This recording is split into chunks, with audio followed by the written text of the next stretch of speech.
heard a Gets tune. He said it was '07 when I said that Graham can't get man a mortgage. Now I'm in Spyro's house and it turns out man can afford it. It became like a hub that was at the center and at the core of what we were trying to become. How we live, what we're on, how we dress, it's all represented. People have come from a place where they didn't think they could really make a living long term out of this, provide for a family. But now we're here. I grind daily. GRM. That just the holy grail of black British music. I think they're kind of like the anchor of UK rap. We never had somewhere that we could all go to. I couldn't believe what I was seeing. You always look up to the GRMs, you can't wait to be on that platform. YouTube was almost like a given to us. Where people are in a position they are now because of GRM, innit? Shut down Grind Daily on your way, innit? You got your foot in the door or something. Labels didn't know how to market us. Then we started doing what we wanted to do, innit? Young Kings, boom. GRM is like that trampoline. If you get on it, you jump higher. I didn't actually think I'd ever see it happening like this. It was us, man. It was a proper us moment. This is sick. There's all these white kids from Middle England that want to hear us. The whole of Middle England, bro, in their Wellington boots, rich parents, are singing these songs. It's sick to see how some stuff like that starts from an innocent passion and now it's turned to that. These two guys just had a camera and it was going everywhere. I'd be editing it. Posty just kind of came out of nowhere, created a platform, and then ran with it. Everyone was just calling till everyone stopped calling. It got really real. Fucking hell, it seemed like the world collapsed, didn't it? I said, bro, that don't just happen. There's bare conspiracies. There's police everywhere. I was like, what? God! Don't panic or nothing. Yeah, I was panicking. It felt like the business was in tatters. Everything was just gone.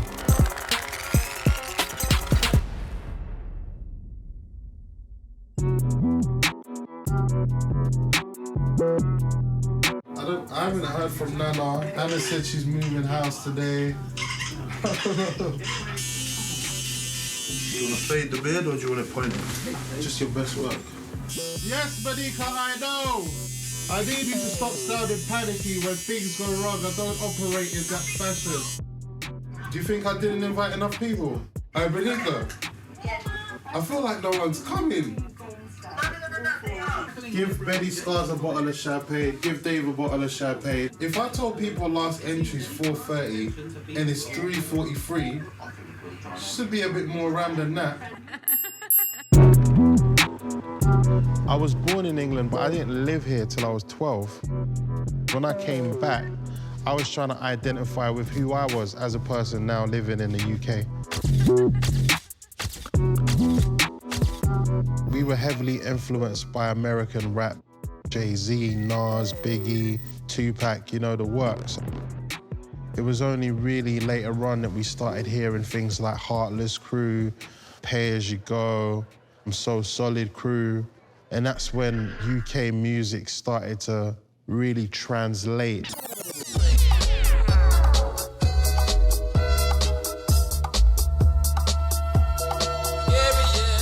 UK garage was the popular scene.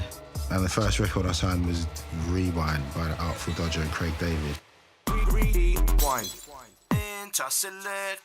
I really started tuning in when it became garage. I had all the pure garages and all that kind of stuff. Garage was quite aspirational. It's garage at the time. It's garage, bubbling, da-da-da-da. People are raving. You look at a video of a garage rave, they've got a champagne bottle in their hand on the dance floor. You've always liked those vibes, nice vibes, sunshine. But for some reason, we just wanted to spit.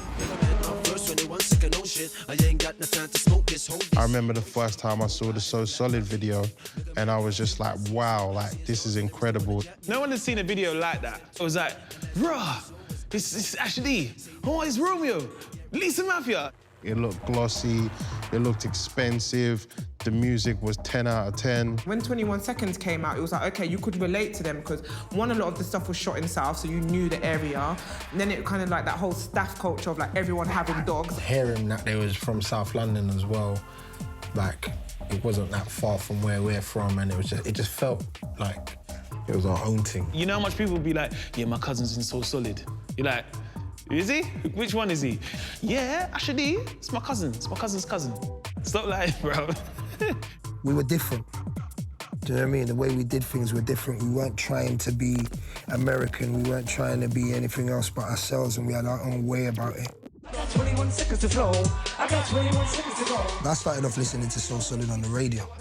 I was a fan, but in my mind, I always knew I'm gonna be a part of that crew.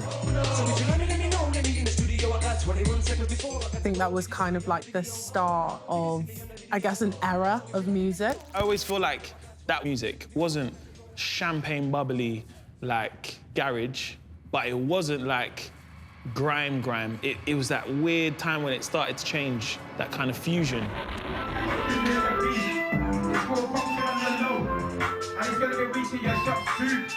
Pirate radio was huge back then. Freeze FM, Laylo FM, React FM, Rinse, Axe FM, Heat FM, Manic FM. Deja Vu, I went to Mission 101. Pirate radio was that thing of like, you want to be the person who go into school and be like, did you not hear Nasty Crew last night? You're just listening to something, you think in your head, you don't know what room they're in, you don't know what they look like, you don't know, you know what I mean? You don't know nothing. You're just hearing someone. And I thought, rah, like, I wish I could do this. Like, this is cold.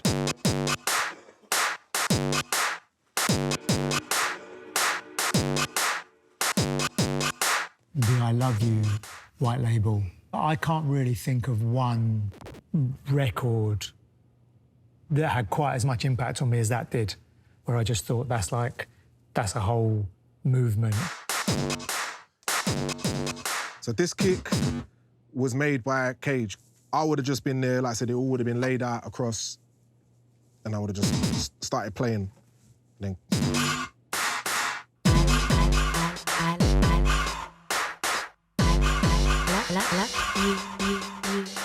It shook everything. It was like the key moment where you're like, what is this? This is an unidentified sound. This is something that is like so new and refreshing. And I remember that summer just listening to that track over and over again and hearing it everywhere.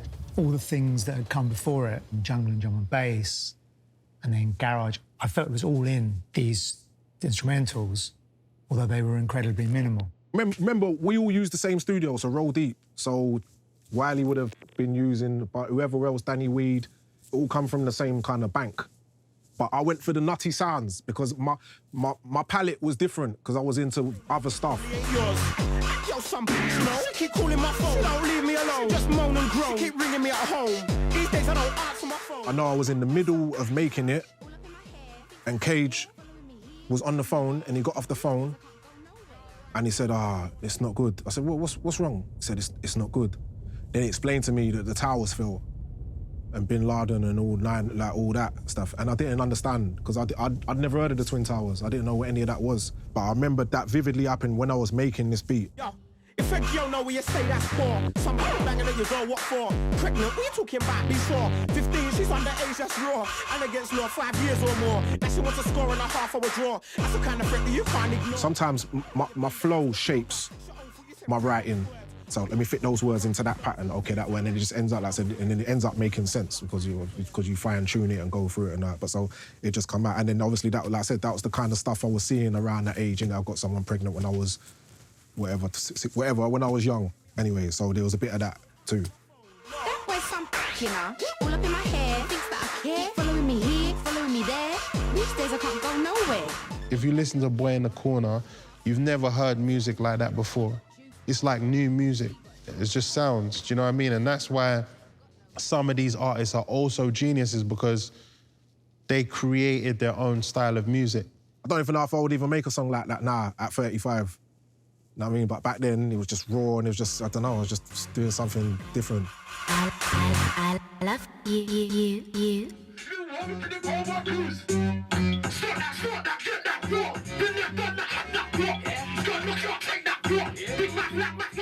So Grime DVDs was possibly one of the most important things that ever happened in our culture, because it actually put a face to the names we were listening to. I heard the voices, but I hadn't seen the faces. So I said we should do a DVD, because if I want to know what these people look like, everyone's going to know what they want to look like. Like, I remember going to Wembley Market and seeing like Practice House, Risky Roads. Lord of the Mics, Lord of the Decks. These were DVDs that would come out once a year. You'd watch that Gets Freestyle twice a week for like a year because you weren't going on YouTube. This was the only thing you were seeing. It gave you a picture of what the culture really looked like. Graham Daly, which I believe was like an evolution of the Risky Roads and things like that was like shot for DVD. For me, it was like a proud moment in a way because it's like I've inspired somebody to go on to do their greatness from what I did and what I do. Can't forget to big up Petchig and Scooby, Sharky, and all of the nasty crew peeps. Yeah, Risky Roads. It's like the Risky Roads and then some of the videos of the early raves, like Sidewind or whatever. That's when you started seeing people's faces. But then Channel U, that's when you start seeing, that's where you see people's music videos. Yeah, it's Lee for the Busy Records. Ow, ow, yeah, it's Lee for the Busy Records. 2004, yeah, pow, yeah, I'm Lee for the... We were just watching music videos on Sky, and then when Channel U came through, that was another big wave. Channel U was a big part of like me like being like a proper fan of like Black British music. Channel U was absolutely amazing, but the difficulty with Channel U is you didn't have a choice about what you wanted to watch. There was very few slots on television that were catering to black music, so Channel U coming was a godsend. Channel U was the first Graham Daly as far as music videos. Now she said, yeah, you're nice. Then I said, you too still. She said, I don't normally do this, but do you want to come back to my and chill? Nothing against the Channel U's and stuff. They were necessary and beautiful at the time, but you can't beat them when they're rinsing someone's video 10 times a day. I used to have 10 phones, I buy 10, 20 chips, trying to text for my fucking video and it still doesn't come up. Do you see what I'm saying? Whereas Graham Daly, as long as I could share the link on the MySpaces or the this or the social medias, you could still keep trying to push traffic to something. I was meant to be, I was gonna become a lawyer. After like uni and like law school, I was like, don't really wanna work like in that kind of context. And I always loved English music. I used to be a rapper myself. Quite a distinguished one, actually. People don't really talk about my rapping attributes, but you know. You don't know me. Look, I'm on arms like a rollie. Fuck around and take shots like a goalie. You got knocked the fuck out like smoke. Some people don't really realise how much groundwork has gone into it. I don't think they, you know, it seems like Posty just kind of came out of nowhere, created a platform and then ran with it. And in fact, the twists and turns and the pivoting that's taken place over the years has been crazy. And you know, like sometimes we was out here doing events to try and get extra P's. I used to do events at my uni. Like I had the biggest rave and culture style. I'm not just saying it because I'm here. There's a show called Candy, and I used to like give everyone sweets and stuff like that.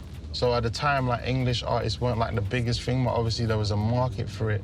So then I would book like The Movement, or I'd book Wretch, or I'd book like a few rappers, like, and then I used to book like funky house people and all that.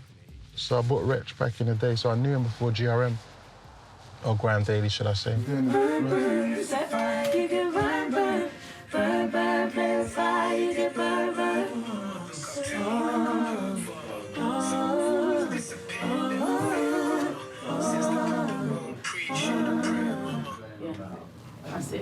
It's not always like this, I'll be honest. That was good, man. Respect, bro. You guys ever read that? You can post to you that. You come a long way from them coaches to dance.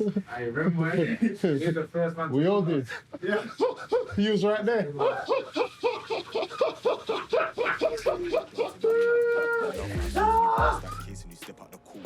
Seeing somebody like Wretch, like just being a pioneer for all these years, and you know, like us being a part of the moment.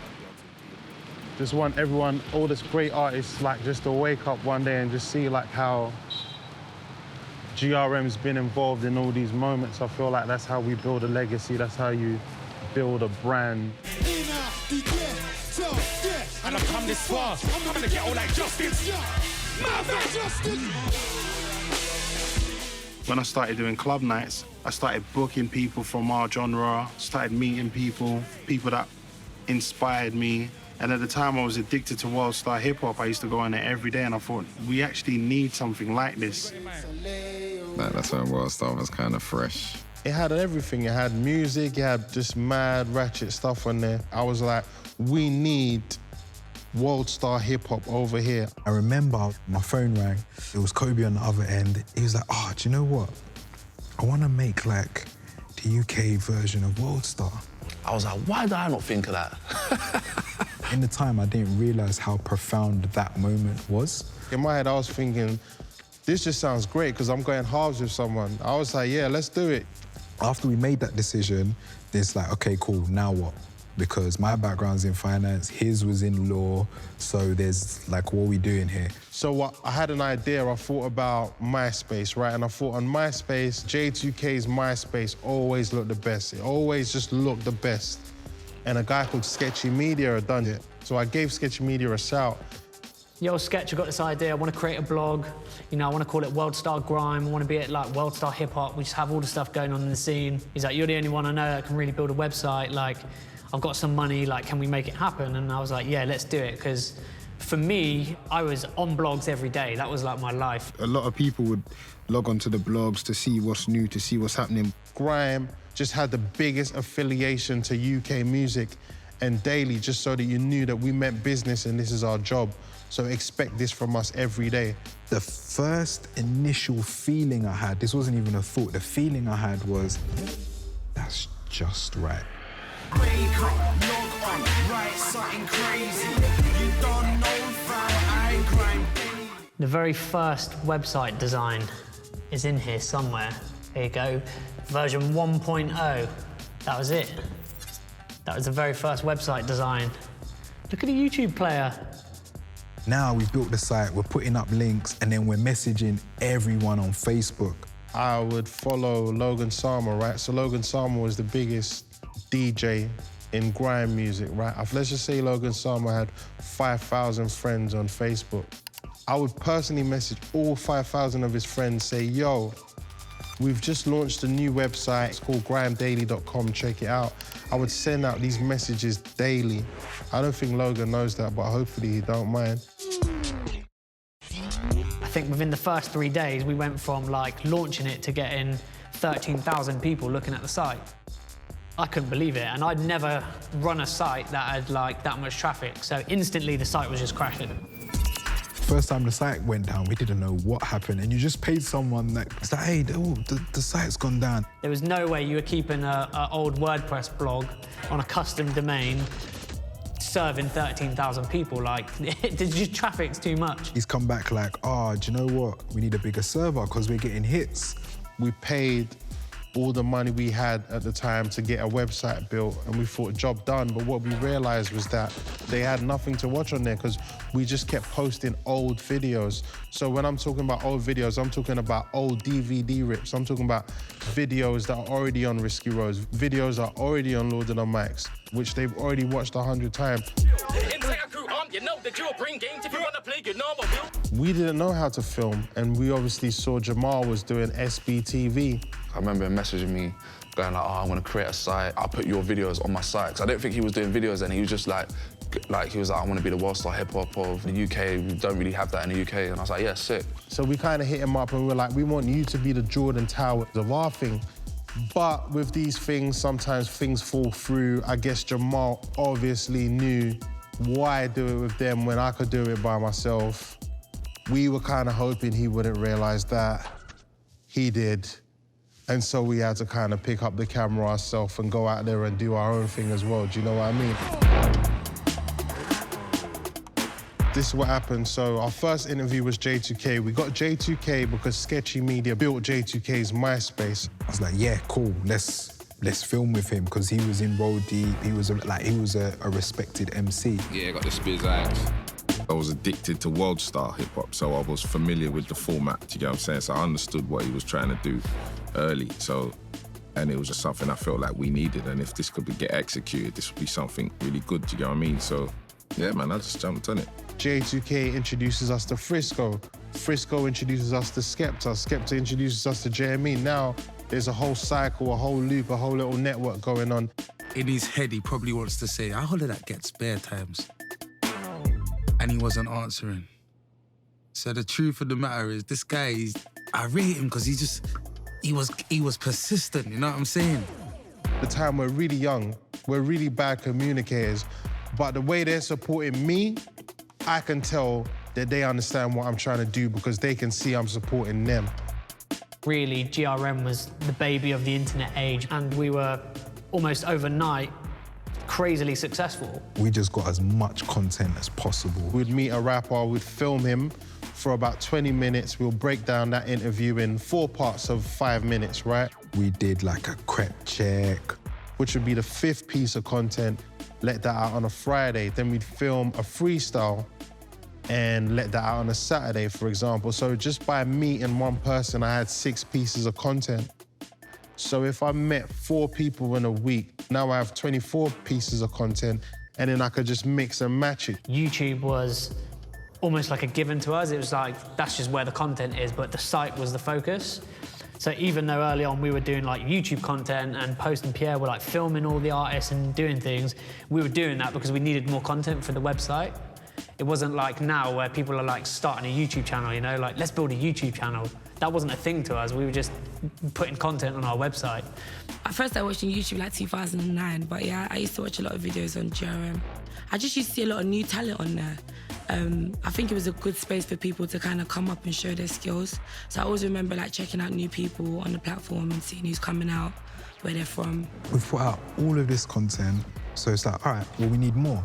We had to go again, and then again. I am nothing like Jigger and Nas, I tell you straight now. They cannot swing on a bar in my playground. I ain't on tuning my stars on their grave. I live through my bars with no jailhouse. The access grew off of its own merit, like the work that Post was doing and Pierre were doing with the artists, and then putting on the site, it was just snowballing.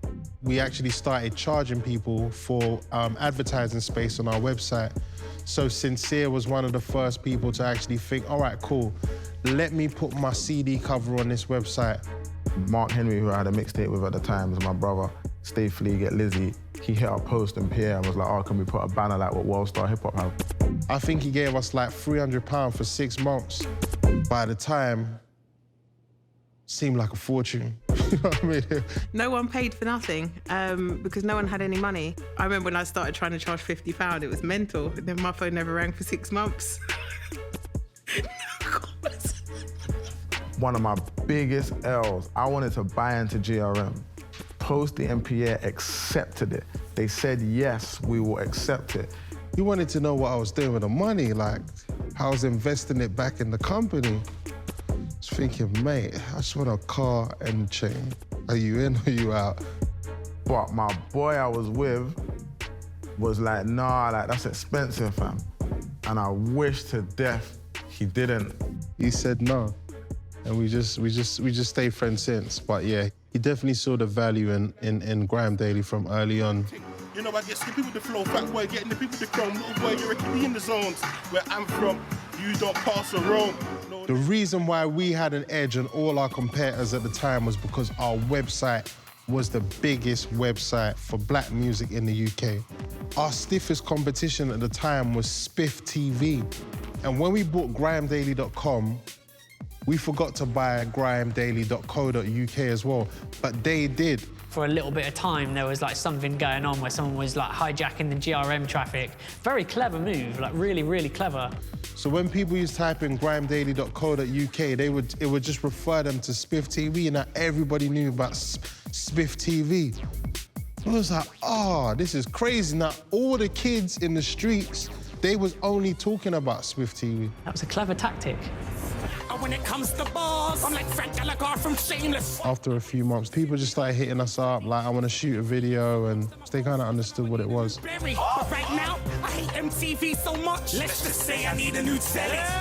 Before, people would just make music videos for TV. Now they're making music videos for the internet.